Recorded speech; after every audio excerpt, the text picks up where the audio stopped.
अल्लाह के प्यारे नबी हजरत मोहम्मद मुस्तफ़ा सल्लल्लाहु ताला अलैहि वसल्लम का उस वक्त का वाक़या बताने वाले हैं जब आप अपनी मां हजरत आमीना के पेट में थे।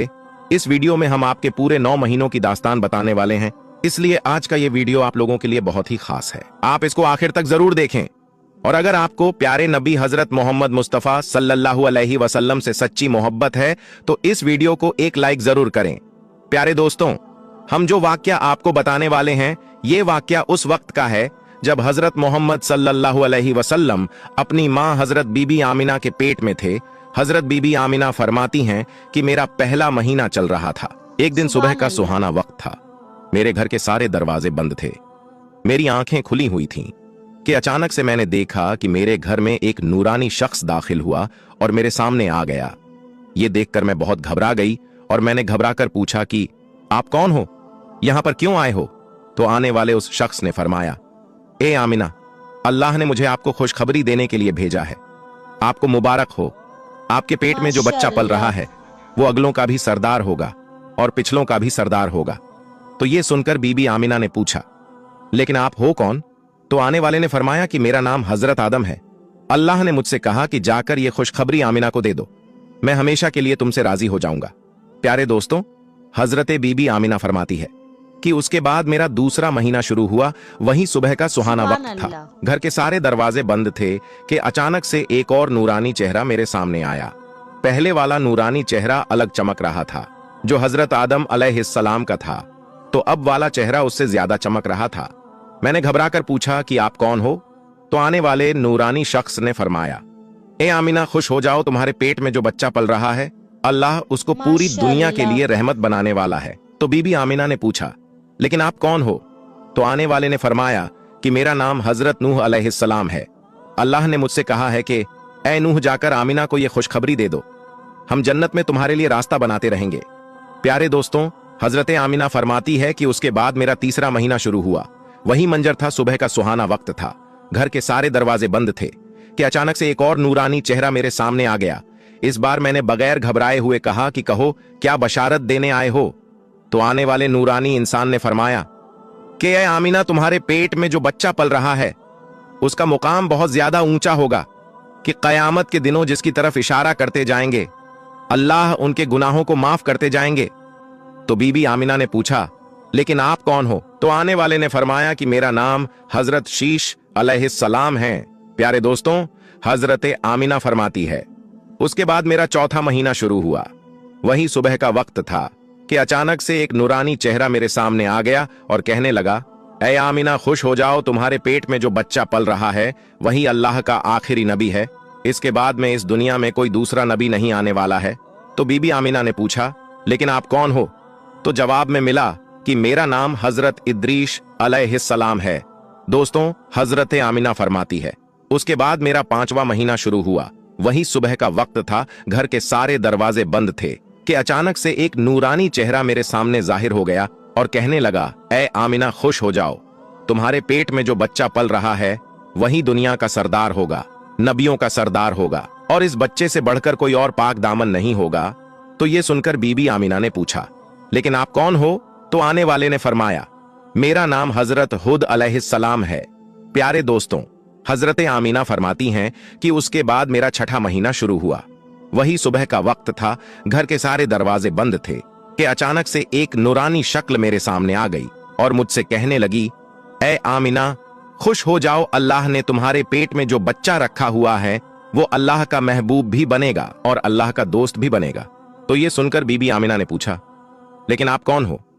तो आने वाले ने फरमाया, मेरा नाम हजरत इब्राहिम अलैहिस्सलाम है। मैं खलीलुल्लाह हूं, लेकिन यह बच्चा मेरे से भी बड़ा खलीलुल्लाह होगा। दोस्तों, हजरत आमिना फरमाती है कि उसके बाद मेरा 7वां महीना शुरू हुआ।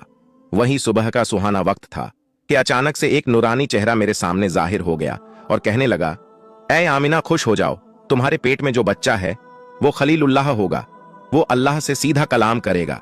अल्लाह से बातें तो हजरत मूसा ने भी की थी, लेकिन हजरत मूसा और अल्लाह के बीच में 70,000 पर्दे थे। लेकिन तुम्हारा ये बच्चा जब अल्लाह से बात करेगा तो कोई भी पर्दा नहीं होगा। तो ये सुनकर बीबी आमिना ने पूछा, लेकिन आप कौन हो? तो आने वाले ने फरमाया कि मेरा नाम हजरत इस्माइल है। दोस्तों, हजरत आमिना फरमाती है कि उसके बाद मेरा 8वां महीना शुरू हुआ। वहीं सुबह का वक्त था, घर के सारे दरवाजे बंद थे कि अचानक से एक नूरानी चेहरा मेरे सामने जाहिर हो गया और कहने लगा, ऐ आमीना, खुश हो जाओ, तुम्हारे पेट में जो बच्चा है वो मुर्तजा होगा, वो मुस्तफा होगा, जिससे अल्लाह राजी होगा। तुम्हारे पेट में जो बच्चा है उसको अल्लाह ने सबसे साफ सुथरा बनाया है। तो ये सुनकर बीबी आमीना पूछने लगी कि आप कौन हो? तो जवाब में आया कि मैं हजरत मूसा अलैहिस्सलाम हूं। प्यारे दोस्तों, हजरत आमीना फरमाती है कि उसके बाद मेरा 9वां महीना शुरू हुआ। वहीं सुबह का वक्त था कि अचानक से एक नूरानी चेहरा मेरे सामने आ गया। इस बार जो नूरानी चेहरा मेरे सामने आया वो ऐसे आया कि जैसे कि वो अभी गुस्ल करके आया हो। उनके बाल मुबारक से पानी की कतरे टपक रही थी। आने वाले ने फरमाया, ऐ आमीना, खुश हो जाओ, तुम्हारे पेट में जो बच्चा पल रहा है वो तमाम इंसानों का सरदार होगा, जिन्नातों का सरदार होगा, फरिश्तों का भी सरदार होगा। और यही नहीं, अल्लाह ने फरमाया कि वो तमाम नबियों का भी सरदार होगा। तो ये बात सुनकर हजरत आमीना ने फरमाया, लेकिन आप कौन हो? तो जवाब में आया, मेरा नाम हजरत ईसा है, मैं एक नबी भी था और इस नबी का उम्मती भी हूं। इसी तरह से दोस्तों, अल्लाह के पैगंबर हजरत मोहम्मद मुस्तफ़ा सल्लल्लाहु अलैहि वसल्लम जब अपनी माँ हजरत आमीना के पेट में थे तो एक रोज आपकी दादी ने आपके दादा को इशारा करके बुलाया और कहने लगी, क्या आपको पता है कि ये बहू आमीना बहुत महंगी इत्र लगाती हैं? मैं तो बड़ी परेशान हो चुकी हूँ, आप जरा आमीना से इसके बारे में पूछिए।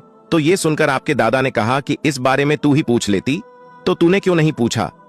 तो आपके दादी ने कहा कि मैं अब आपको क्या बताऊं, मैंने कई मर्तबा कोशिश की, लेकिन जब भी मैं आमीना के सामने जाती हूं तो उसका नूरानी चेहरा देखकर खामोश हो जाती हूं। आमीना के चेहरे पर इतनी चमक आ गई है कि मैं कुछ पूछ नहीं पा रही हूं, आप ही जाकर पूछ लीजिए। यह सुनकर आपके दादा ने कहा कि तू तो औरत जात है, घर में ही रहती है, लेकिन मैं तो मर्द हूं, घर से बाहर रहता हूं, मक्का में मैं कुरैश का सरदार हूं, जो भी मुझसे मिलता है वो पूछता है, अब्दुल मुत्तलिब, तुम्हारे घर में इतनी इत्र की बारिश कहां से हो रही है? और हां, एक बात और यह है कि इत्र की खुशबू भी वहीं से आती है जहां आमीना जाती है। अगर आमीना रसोई घर में जाती है तो खुशबू वहां से आती है, अगर गुसल खाने में जाती है तो खुशबू वहां से आती है, अगर ये थूकती है तो खुशबू वहां से आती है। और ये कोई मामूली इत्र भी नहीं है, ये कोई इराक या मिस्र का इत्र नहीं है, ये तो कोई खास ही इत्र है। उसके बाद आपके दादा अब्दुल मुत्तलिब ने हिम्मत करके आमीना को बुलाया और कहने लगे, बेटी आमीना, तुझे पता है कि मैं कुरैश का सरदार हूं, मैं खाने काबा का मुतवल्ली हूं, बड़ी इज्जत वाला हूं।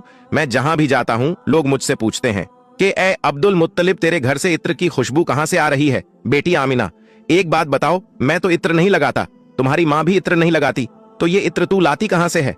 तो ये सुनकर हजरत आमीना की आंखों में आंसू आ गए और कहने लगी, अब्बा जान, अब मैं आपको क्या बताऊं, मैंने अपनी सारी जिंदगी में कभी कोई इत्र नहीं लगाया है, मुझे अच्छे और बुरे इत्र की पहचान नहीं है, मैंने आज तक किसी भी इत्र वाले से इत्र नहीं खरीदी। लेकिन अब्बा जान, मैं आपको एक बात बताऊं। उसके बाद हजरत आमीना ने अपने पेट पर हाथ रखते हुए कहा, अब्बा जान, ये सब इस आने वाले मेहमान की बरकत है, आपने तो ये सिर्फ खुशबू महसूस की है, अगर मैं आपको कुछ और बताऊं तो आप मुझे दीवानी कहोगे। ये सूरज कई मर्तबा मुझको सलाम करता है। सुभान अल्लाह। ऐसे ही कुरान और हदीस की रोशनी में बनाई गई इस्लामिक वीडियो को और देखने के लिए हमारे चैनल को लाइक, शेयर और सब्सक्राइब कर दें।